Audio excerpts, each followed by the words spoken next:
ছোট্ট সোনামণিরা, তোমরাও যদি ফাতেমা ওমরের সাথে ইসলাম শিখতে চাও তাহলে এক্ষুনি আমাদের চ্যানেলটি সাবস্ক্রাইব করে দাও। কি তোমরা কেমন আছো? ঠিক মতো লেখাপড়া করছো? করতে হবে, নকল আর হবে না। সকালবেলা জান্নাতুল টেবিলের সামনে বসে ফিজিক্স বইয়ের পাতায় গভীর মনোযোগ দিয়ে কিছু একটা বোঝার চেষ্টা করছে।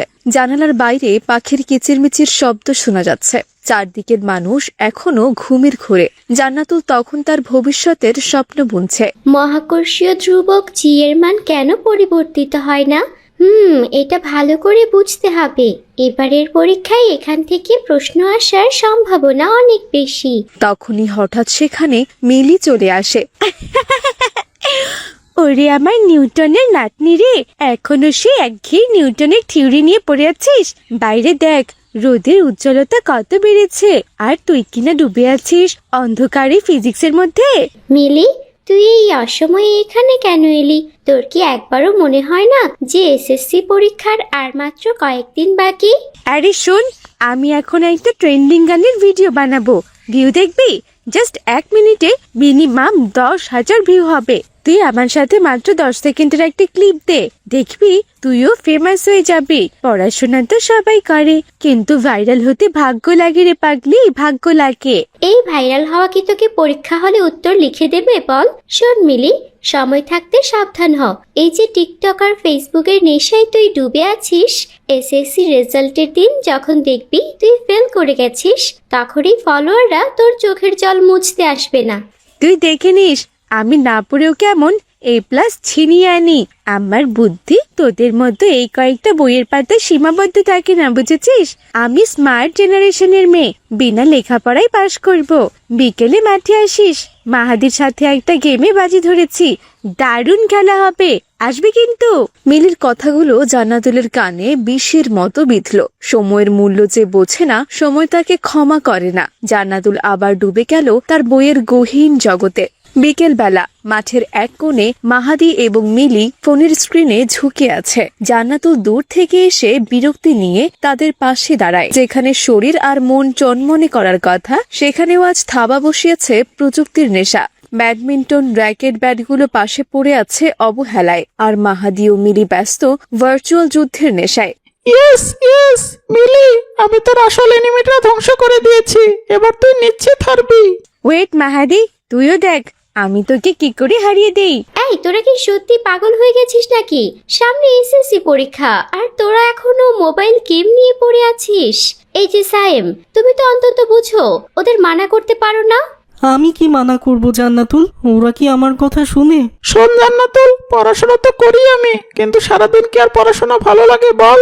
আর মিলি আমাকে বলেছে ও পরীক্ষার দিন কি জানি করবে, এতে করে আমাদের কোনো পড়াশোনা করতে হবে না, আমরা সবাই ওর দেখে লিখতে পারবো। এজন্যই তো আমি পড়াশোনা করছি না।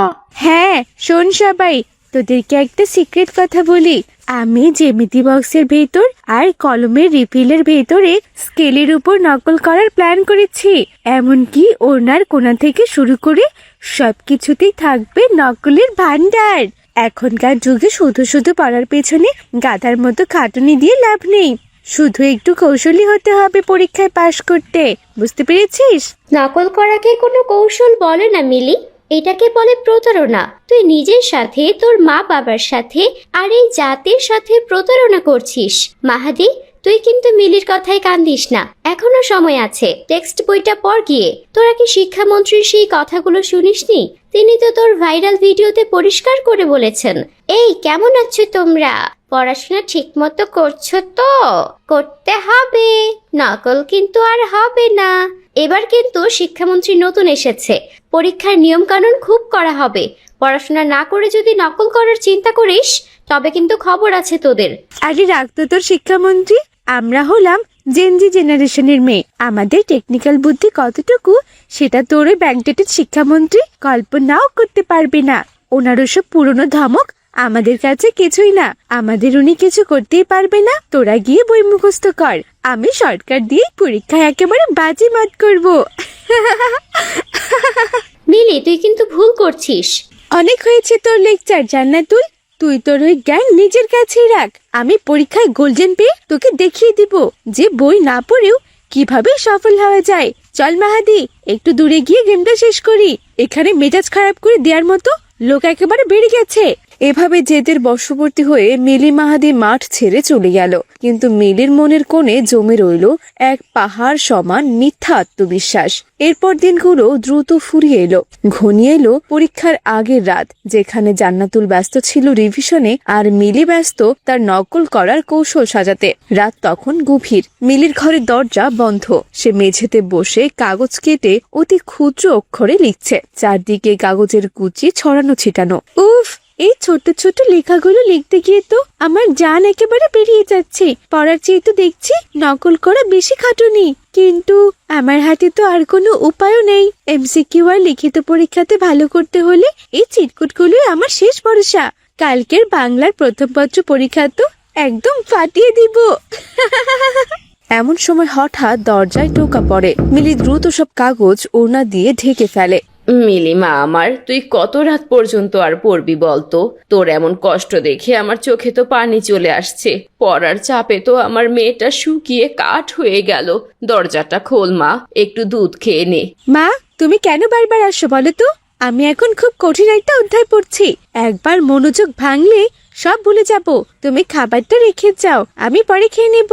হে আল্লাহ, আমার মেয়েটাকে তুমি দেখে শুনে রেখো। ওর এমন কষ্ট যেন সার্থক হয়। তোর বাবা তো এখনই বাজারে গিয়ে মিষ্টির অর্ডার দিয়ে এসেছে রে মা। সে বলছে তার মেয়ে পরীক্ষার রেজাল্টে এবার গ্রামের মুখ উজ্জ্বল করবে। আমি তাহলে আসি রে মা, তুই পড়। এরপর তার মা চলে যায়।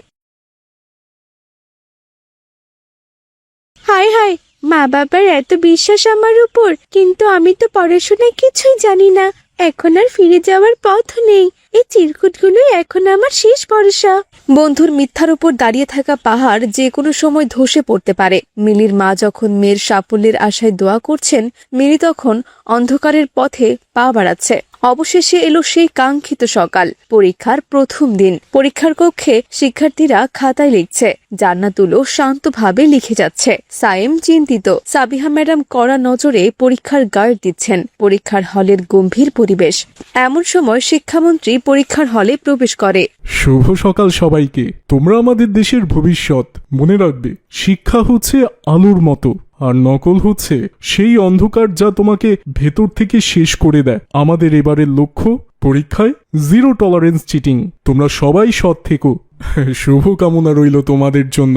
এই কথা বলে শিক্ষামন্ত্রী চলে গেল। এই, সবাই সোজা হয়ে বসো। কারো ঘাট যেন না ঘোরে। মনে রাখবে, পরীক্ষায় অসৎ উপায় অবলম্বন করলে সারা জীবনের জন্য পস্তাতে হবে, এই আমি বলে দিলাম। এরপর পরীক্ষা শুরু হলো। এদিকে মিলি মনে করলো ম্যাডাম অন্যদিকে তাকিয়ে আছেন। সে অমনি তার হার্ডবোর্ডের নিচ থেকে চিরকুট বের করলো। সাইম এটা দেখে স্থির থাকতে পারল না, কারণ শিক্ষামন্ত্রী খুবই কড়া। যে কোনো সময় সে চলে আসতে পারে। ম্যাডাম, আমার মনে হয় এখানে কেউ পরীক্ষার নীতি ভাঙছে, নকল করছে। আমি চাই না একজনের নকল করার জন্য আমাদের সবার বদনাম হোক। মিলি নকল করছে। মিথ্যা কথা। সাইম আমাকে ডিস্টার্ব করছে ম্যাম। ও নিজেই নকল করছে। এরপর মিলিকে চেক দিয়ে অনেক নকল পাওয়া গেল। ছি ছি ছি, এই তোমার শিক্ষা? ম্যাডাম, ম্যাডাম দয়া করুন। আমার বাবা মা এই খবর শুনলে মরে যাবেন। আমি আর কখনো এমন করব না ম্যাডাম। জান্নাতুল আমাকে নকল করতে অনেক বারণ করেছিল, কিন্তু কিন্তু তবুও আমি শুনিনি। আমাকে একটা শেষ সুযোগ দিন ম্যাডাম। এরপর ম্যাডাম মিলিকে সুযোগ দিতে চাচ্ছিল না, তবুও পরীক্ষার হলের অনেকের অনুরোধে একবার মিলিকে সুযোগ দেওয়ার জন্য রাজি হলো। আচ্ছা আচ্ছা, একটা সুযোগ দিচ্ছি তোমায়। যদি তুমি সব নকল এখানে জমা দাও আর প্রতিজ্ঞা করো যে বাকি পরীক্ষা যেগুলো আছে সবগুলো তুমি পড়াশোনা করে পরীক্ষা দেবে, তাহলেই আমি তোমাকে সুযোগ দেব। আর আজ তোমাকে কোনো অতিরিক্ত সময় দেওয়া হবে না। এটা তোমার জন্য চরম শিক্ষা হয়ে থাকুক। ম্যাডামের কথা মেনে মাথায় অপমানের গ্লানি নিয়ে মিলি মাথা নিচু করে খাতায় লিখতে লাগলো। তার সে ডিজিটাল স্মার্টনেস আজ ধূলিসাৎ হয়ে গেছে। পরীক্ষা শেষে শিক্ষার্থীরা দল বেঁধে বের হচ্ছে। মিলির চোখ লাল হয়ে আছে। জান্নাতুল, তুই ঠিকই বলেছিলি, নকল করে আর শর্টকাট পথে সফল হওয়া যায় না। আর যদি ম্যাডাম আমাকে পরীক্ষা থেকে একদম বের করে দিতেন, তবে আমার জীবনটা আজই শেষ হয়ে যেত। আমিও তোকে ফুল মতো সাপোর্ট দিয়েছিলাম মিলি। আসলে পরীক্ষার আনন্দ নিজের মেধা খাটিয়ে পরীক্ষা দেওয়ার মাঝে। আজ থেকে আমরা সবাই ভালো করে পড়াশোনা করব। হ্যাঁ, ভুল মানুষেরই হয় মিলি, কিন্তু সেটা শুধরে নেওয়াই আসল বীরত্ব। এখন থেকে ফোন আর টিকটক নয়, বই হোক আমাদের আসল বন্ধু। ম্যাডাম, আমি মিথ্যে বলছি না, ওকে চেক দিন।